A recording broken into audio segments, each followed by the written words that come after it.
plan, reportedly crafted and perfected by Iran's security apparatus, has made a potential Israeli attack one of the most consequential and possibly catastrophic geopolitical missteps Israel could take in the modern era.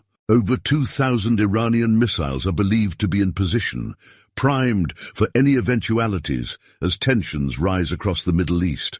With increased military movements from both Israeli and US forces, many experts anticipate an all-out assault on key Iranian military facilities. However, the Iranians appear to be one step ahead, preparing not just for defense, but potentially for a full retaliatory response that could cripple Israel's capabilities. The Iranian strategy is believed to include the unveiling of advanced military hardware, including newly developed fighter jets, long-range missiles, and cutting-edge drone technology. Some reports suggest that Iran's air force might rely on a secretive warplane capable of executing devastating strikes on Israeli jets, especially during vulnerable moments like refueling. This would enable Iran to target and eliminate Israel's warplanes before they even reach Iranian airspace, ensuring a swift and efficient response to any aggression. Alongside this, Iran's extensive drone capabilities,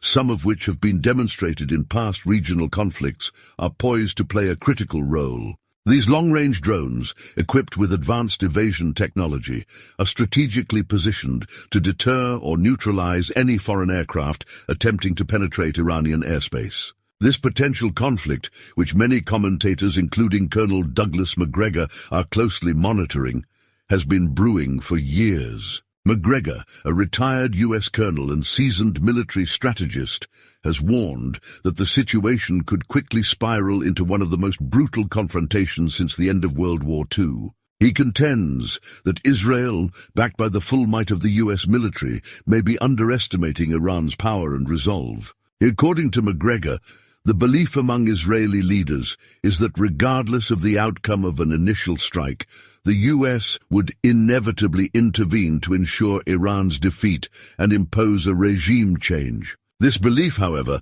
might be one of the most dangerous miscalculations in this looming confrontation. Macgregor has highlighted that the desire for regime change in Iran has been a persistent goal in Washington's strategic playbook for decades. Prime Minister Benjamin Netanyahu's current push for a strike on Iran is seen by many as a continuation of this policy, aimed at curbing Iran's influence and halting its technological progress. Iran's success in developing sophisticated military technology and achieving self-reliance has positioned it as a major regional power, challenging Israel's ambition to be the dominant force in the Middle East. This rivalry has become a core motivator for Israeli leadership to push for a decisive confrontation with Iran, hoping that U.S. support will ultimately tip the scales in Israel's favor. What do we know of Israel's plans to attack Iran? Well, this is the Is this $90 guesswork? million question. Is this guesswork at this point, Colonel? No, well, it's not really guesswork.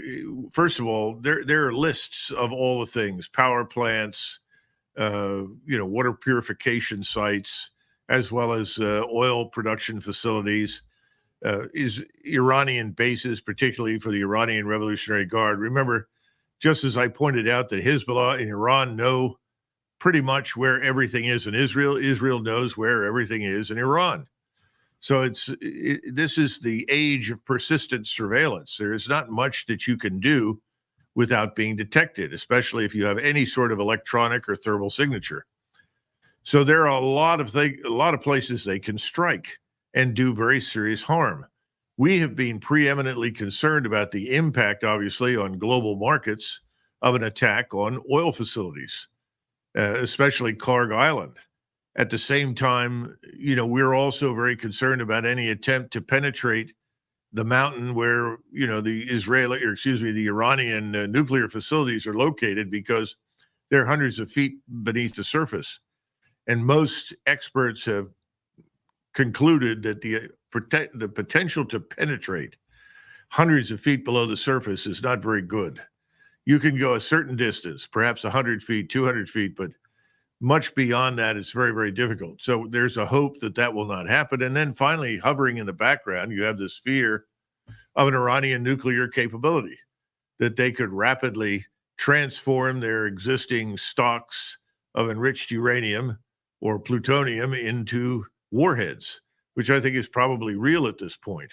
If you didn't want Iran to, quote unquote, get the bomb, then you shouldn't have done what you've been doing for years, which is threatening and bullying and pushing Iran. So I think that's also in the background. But the bottom line is this, and this is what people in the United States really need to understand. In the South, Hamas is alive. Has it been damaged? Of course. Is it being annihilated? No. In the North, you have Hezbollah. Has it been damaged? Of course. Is it annihilated? Absolutely not. So effectively, the Israeli Defense Force has failed in those two areas. They haven't been able to bring those areas under control. Right now, if you turn on Israeli television, officers are talking about, we may go a kilometer or two, or maybe 3 or 4 kilometers into southern Lebanon, but we're not going to drive to the Litani River as we have in the past. We can't do it. So you've got something of a stalemate, which from the standpoint of Hezbollah and Hamas is a victory.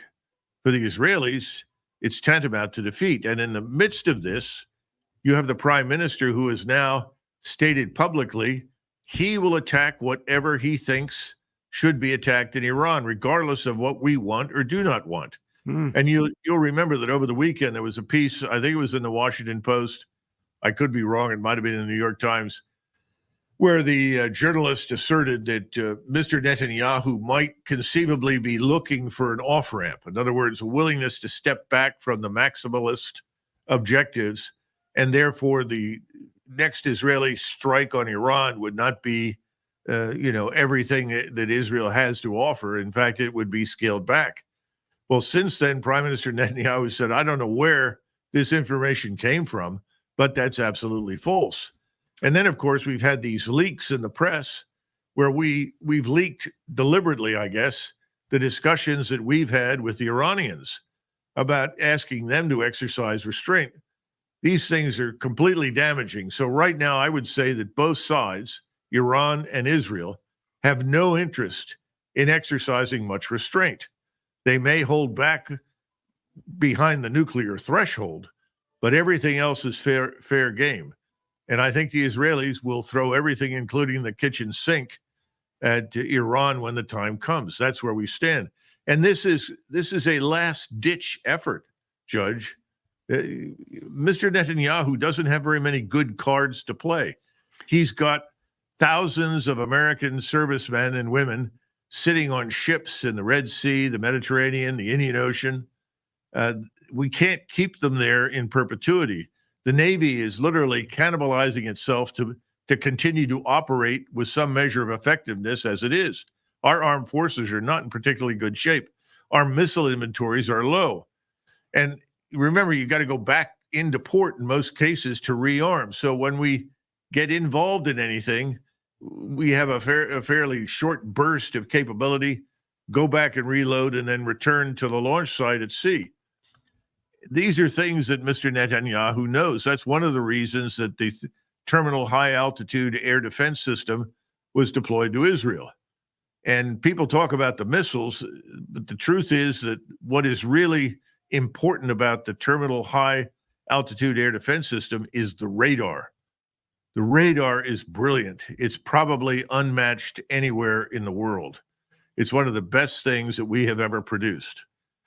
Now, what does that mean? It means that if you set that radar up in Washington, D.C. somewhere, and you point it towards the south, you can track a basketball at 500 feet above the ground in New Orleans. Think about that. That's the kind of resolution this radar provides. The reason I'm emphasizing that is that the missiles, we may exhaust the missiles that we've sent very quickly because you fire 2 or 3 missiles at every incoming target. But the radar is key because the radar can cue large numbers of systems all over Israel to focus on where the enemy is coming. And that's very, very important. So this radar is the crown jewel of what we have to offer right now in air and missile defense, and he's got it on the ground. The problem, of course, is the Iranians are aware of what I've just said, and it'll be a very lucrative target when the fighting begins. You mentioned Netanyahu unloading everything but the kitchen sink. If it were to come the other way, if the Iranians were to unload everything but the kitchen sink, would Israel survive? Israel is going to have a tough time. Let's be frank. I'm sure your other guests have told you similar things. The Iranians are capable of leveling large parts of Israel. There is no question about it. That's why it makes no sense from Mr. Netanyahu's standpoint to withhold anything from his attack on Iran, because he'll try to destroy as much as possible of Iran's capability to threaten and destroy him. It's only natural. I don't think he's going to be very successful, but we'll see. He has the advantage of our intelligence, surveillance, and reconnaissance, space-based and otherwise, and I think that will help enormously. But will it be enough to prevent the arrival of large numbers of hypersonic missiles and ballistic missiles on target in Israel? And that I can't answer, but I think it's going to be very difficult for Israel, regardless of what they do.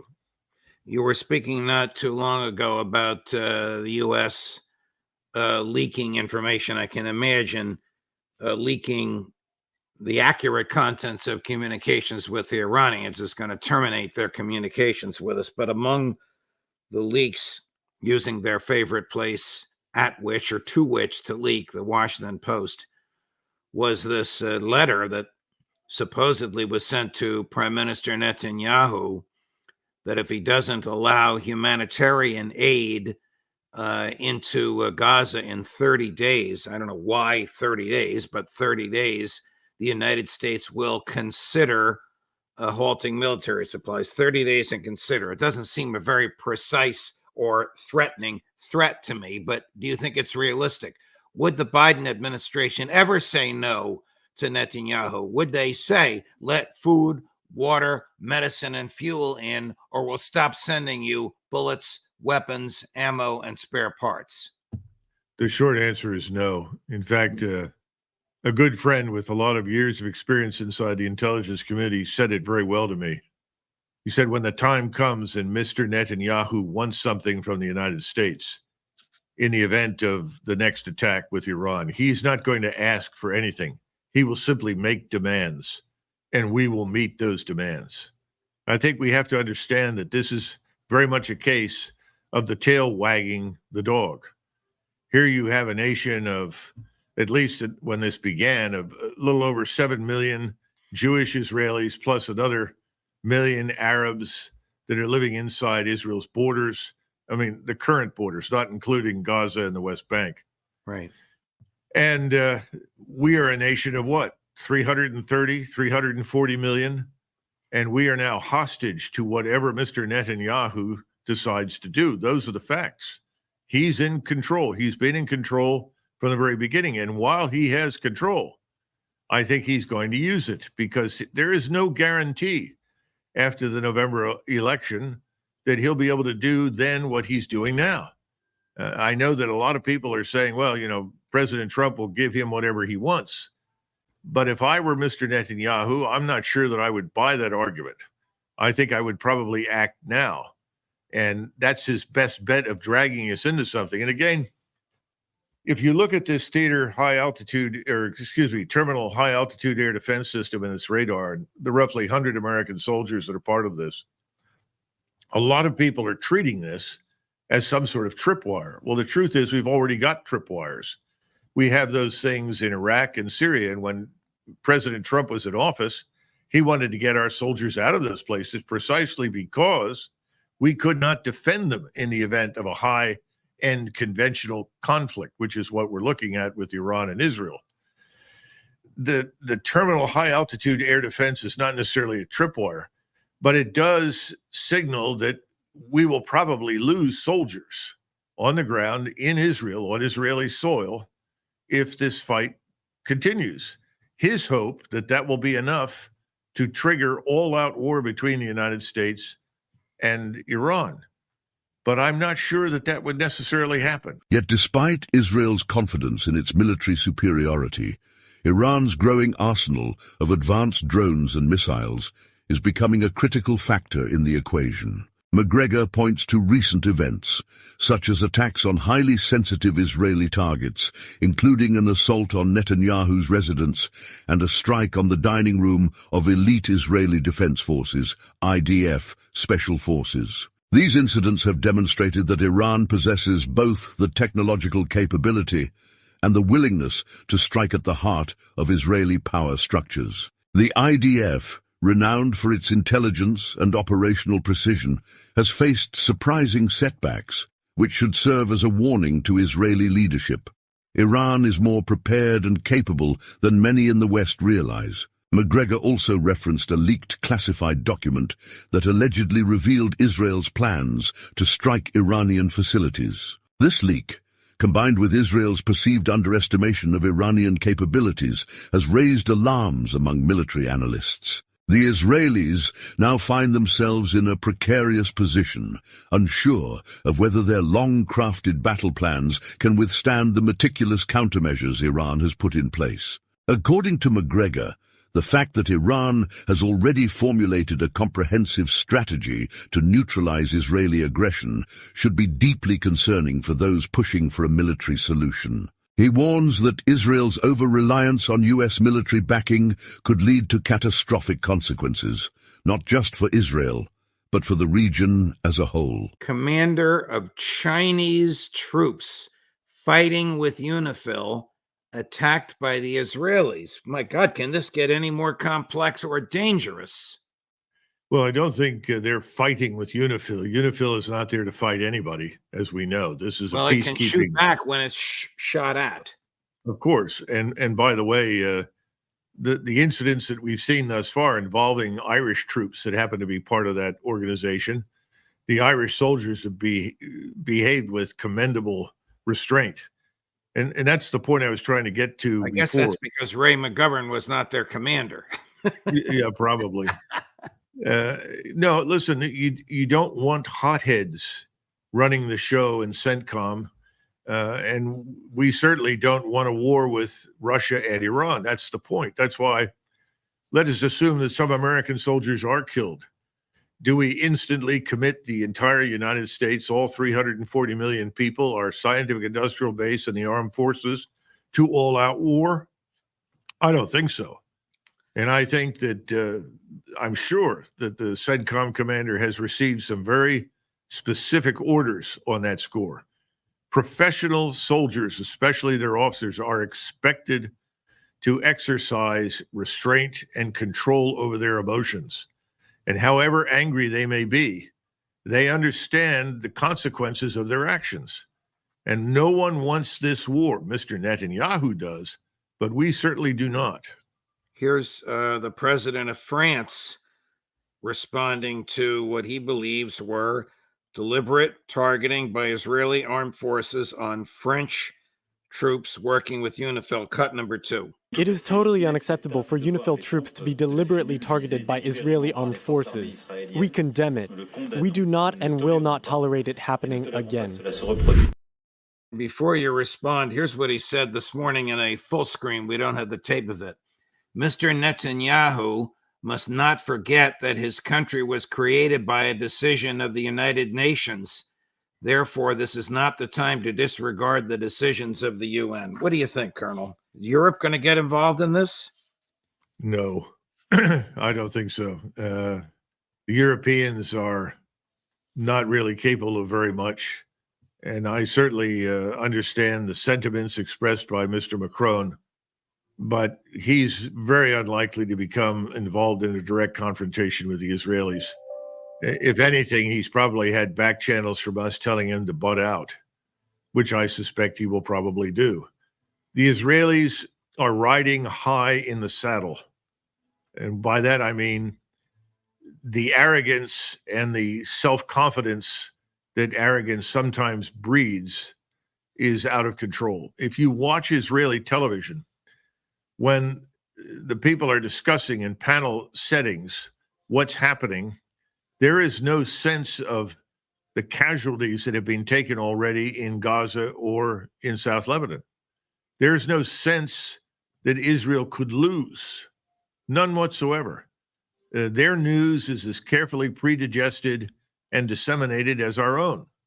So the real question, which is what you began this with, was, will Israel survive it? You and I and others who are looking at this and hopefully looking at it objectively are sensing that it might not. Iran's drone program, in particular, has emerged as a game-changer in the evolving power dynamics of the Middle East.